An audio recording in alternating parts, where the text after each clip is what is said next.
Oli ku There is Still Hope, channel y'essuubi. Kale kulamusako yonna gy'osinzira okutulaba gwali ku mukuto gwa There is Still Hope.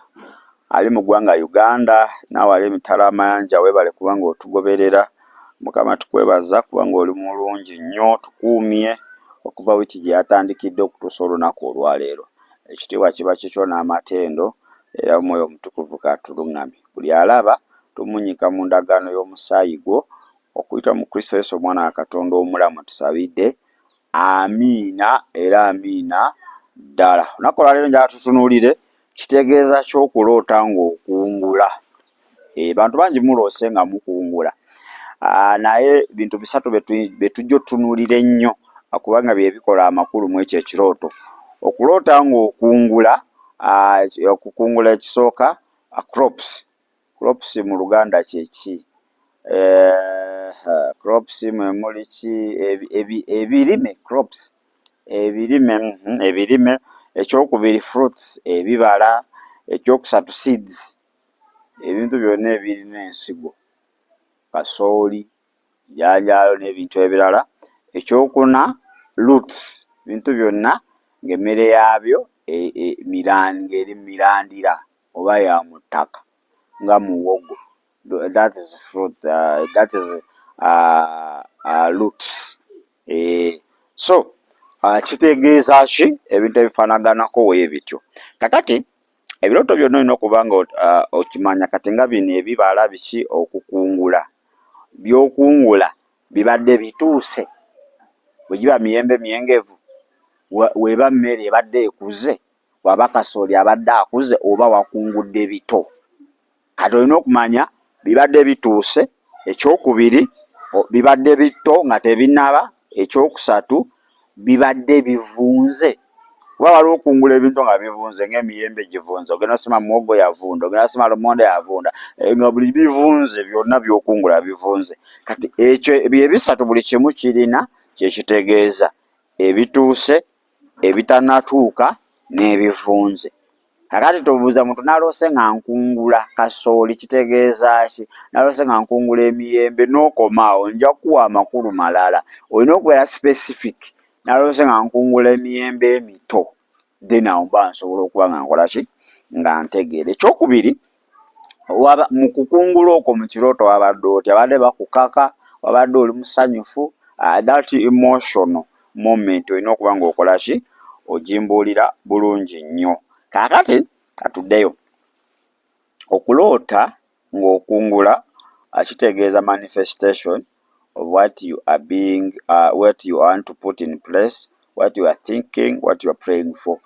Kitegeeza nti manifestation mu Luganda kitegeeza ki? Manifestation okulabisibwa kw'ekyo ky'obadde olowoozaako, ky'obadde osabira oba ky'oteekateeka okuba ng'okola ki? Otandika. So buli woba ng'olina ky'olowoozaako, ky'osabira n'ebintu ebirala, n'oloota amakungula ag'ebintu nga bituuse nga si bito, kuba ebito bitegeeza olina supiidi n'okusinga Katonda, oyagala otuuke mangu w'osuubira. Ekyokubiri, you are anxious. Anxious oba kitegeeza ki? Obutagumiikiriza, omululu, kwegomba. Kulinga kwegomba okwo. Weegombagomba nnyo, tolindirira ani? Tolindirira Katonda. So okukungula ebibala oba ebituntu kyonna nga tekinnatuuka si kirooto kirungi nnyo. Kale kakati ngenda kuwa amakulu ga bintu bina agategeeza amakungula ag'ebintu ebituuse oba ebyengedde. Ebitengedde byo bitegeeza birala, naye ebyengedde abundance, omuyiika.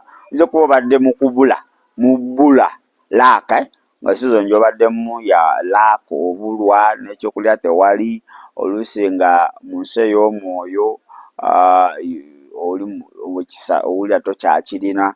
Kati osobola ng'olikabirira Mukama ng'abirira, ng'omyawo mu kifo ekyo, osobola okuloota amakungula. So that is abundance. Kitegeeza kugabirira oba Mukama akuwadde ekisa. Ekyokubiri, success. Success mu Luganda kye ki? Success kwe kubeera n'obulamu obulungi, okubotola, something like that. Oluganda oluusi ebimu ebintu tebibijjayo bulungi. Nendowooza okuba ne future ennungi, success okubanga kyokola kiyiseemu. So kitegeeza ekyo, oyinza okuba nga obadde olina ky'obala, ky'oyagala okukola, n'ebintu ebifaanaganako weebityo, osobola okuloota ki? Osobola okuloota nga you are vesting, naye nga bintu byengedde bulungi nnyo, obanga mmere weba mmere ng'etuuse. Ekyokusatu, fulfilled effort. Fulfilled effort. Nti okukola kwo oba okulafuba nakwo akutuukiridde, tekugudde butaka. Nze kubadde obuulira njiri, oba obadde olina kyokola kyonna, n'oloota ng'olina kyokungula oba olina emmere gy'okungula oba ebibala, kitegeeza nti ekyo ekintu ky'obadde otaddemu amaanyi tekigenda kukusala. It's not in vain. Mugenda vaamu omulamwa, mugenda vaamu ebibala ebirungi, oba bizinensi ejja kukwatayo ng'enjogera yaki, ng'enjogera y'ennaku zino. N'ekinaasembayo reward. Reward mu Luganda kye ki? Bamuwadde reward, bamusiimye oba kasiimo, something like okusiima, okubaako kye bakuwadde.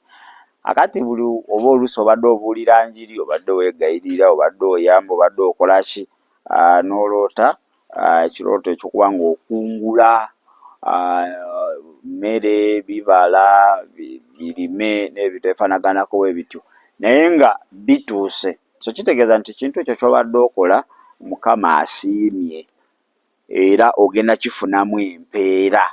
Reward mpeera, ogenda kufuna empeera mu kintu ekyo. Yagenda mu maaso ng'okikola, tokkiriza sitaani naye sitaani waazuula ekintu Mukama kyakutadde ku mutima n'ate n'okikola bulungi. Tugezeeyo okuba kuyamba bantu, kyakola aleetayo omuntu, omuntu oyo n'akukola bubi nnyo omaze omuyamba. Lwaki? Ayagala akugye ku kiri ky'ogenda okugyamu empeera. Ogambe kakati nze abantu mbavuddeko bayamba, gwe nnyamba yankola obubi, gwe nnyamba yansasula obubi. Okitegeera? So kitegeeza mpeera. So ekirooto kyonna eky'okukungula ebintu nga bituuse oba mu kaseera kaabyo akatuufu, kirooto kirungi nnyo. Naye mu byonna sigala nga amaaso gatunuliza Katonda, ng'omwebuuzaako ate ng'akuwa ne direction. Yesu muwe obulamu bwo, yasobola okuba ng'atuukiriza bino byonna. Gwe tosobola, gamba Yesu, nkwebaza olwaleero kubanga ompadde obulamu. Sazeewo bbuku obeere mulokozi era mukama waabwo.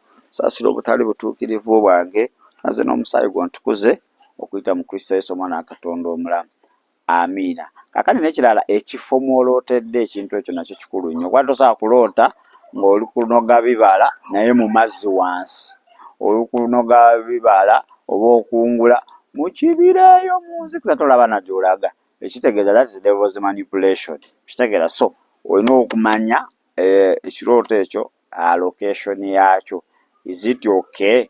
Oba ebadde kukanga wala okubanga oli kungula miyembe naye nga gy'ogikungula muganda wange ensiko etya, nga we know you are scared. Batugambye ebyo birungi nnyo. No, that is devil's manipulation on the above said points. Kale banafa bali ku mukuto gwa TikTok ne Facebook tubale twogera kitegeeza ky'okuloota ng'okungula naddala ebibala, ebirime, ebintu byonna ebirina ensigo nga kasooli n'emmere yonna ey'omu ttaka ey'okulya, naye nga etuuse mu kaseera kaayo akatuufu. So okuloota ng'okungula kitegeeza okulabisibwa kwekyo ekintu ky'obadde olowoozaako, ky'obadde osabira oba ky'obadde opulaninga okuba ng'okola ki? Okola. Mu nsi ey'omwoyo kiba kimaze okuba nga ate kirabisibwa. Mukama aba amaze okuba ng'akikkiriza. Kale kati kitegeeza ki? Ekisooka, abundance oba omuyiika. Oyinza okuba obadde mu kaseera ka kubulwa nga Mukama ate agenda kukugabira. Ekyokubiri, success, okuba nga ate ogenda kuba nga buli kyokola ate kiyitamu buyise. Ekyokusatu, fulfilled effort okubanga okukolako togenda viiramu awo Mukama asiimye, oba obadde obuulira njiri oba olina kyonna ky'otandise, kitegeeza tekigenda kukusala ekintu ekyo kyonna ky'onooteekamu kigenda kubanga ate kivaamu ebibala ebirungi. N'ekyokusatu reward, empeera. Kitegeeza mpeera, oyinza okuba obadde oyamba, obadde weegayirira, obadde olina gw'oyimirira naye, kitegeeza Mukama agenda kubanga akuwa empeera, togenda kubanga ate oviiramu awo. Naye nagambye ebibala birina okuba nga by'okungula byengedde oba bituuse, si bito kubanga tebinatuuka, ng'ate si bivundu oba nga tebyonoonese. Kale ndowooza mbasibulira awo, tujja kuba nga ate tusisinkana olunaku lujja kubeera lwa nkya. Mubeere bulungi ate era mweraba. Weebale kulaba There is Still Hope. Okumanya ebisingawo tukubire ku 0752 34 14 oba ku 0761 08 83 15. Osobola n'otufuna ku email eya tishitv74@gmail.com. Eno ye There is Still Hope, channel y'essuubi.